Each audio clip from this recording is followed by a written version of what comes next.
मध्य प्रदेश के इस कांड के बारे में आपको कोई नहीं बताएगा, क्योंकि जिसने ये किया है इसमें इन्वॉल्व है बीजेपी का नेता महेंद्र नागर। जब एक 40 साल का किसान राम स्वरूप अपनी बीवी के साथ खेतों पर जा रहा था, तो बीजेपी के नेता और उनके 14 गुंडों ने आकर उस किसान को पकड़ा और उन्हें पीटना शुरू कर दिया।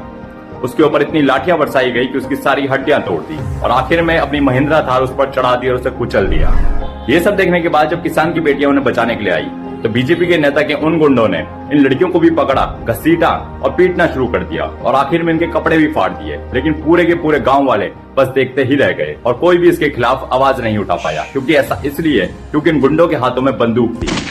पर असल में ऐसा हुआ क्यों? क्योंकि उस किसान के पास 6 बीघा जमीन थी, जिसे बीजेपी का नेता महेंद्र नागर कब्जाना चाहता था, पर किसान अपनी जमीन को छोड़ना नहीं चाहता था और बीजेपी के नेता के खिलाफ आवाज उठाता था। क्योंकि ऐसा इसलिए क्योंकि उस किसान के परिवार का पेट इसी जमीन से पलता था।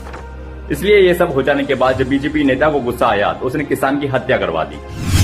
बाद में गांव वालों ने बताया कि बीजेपी नेता अब तक 25 से ज्यादा परिवारों की जमीन को हत्या चुका है, पर कोई भी न्यूज एजेंसी और कोई भी मीडिया आपको इस खबर के बारे में नहीं बताएगी, क्योंकि इसमें इन्वॉल्व है दुनिया की सबसे पावरफुल पार्टी बीजेपी। हाँ, वही पार्टी जो बेटी बचाओ बेटी पढ़ाओ के नारे लगाती है, क्योंकि बीजेपी द्वारा सारी न्यूज एजेंसी और सारी मीडिया को खरीद लिया गया है। पर हम आप तक ऐसी सारी खबरें पहुंचाते रहेंगे।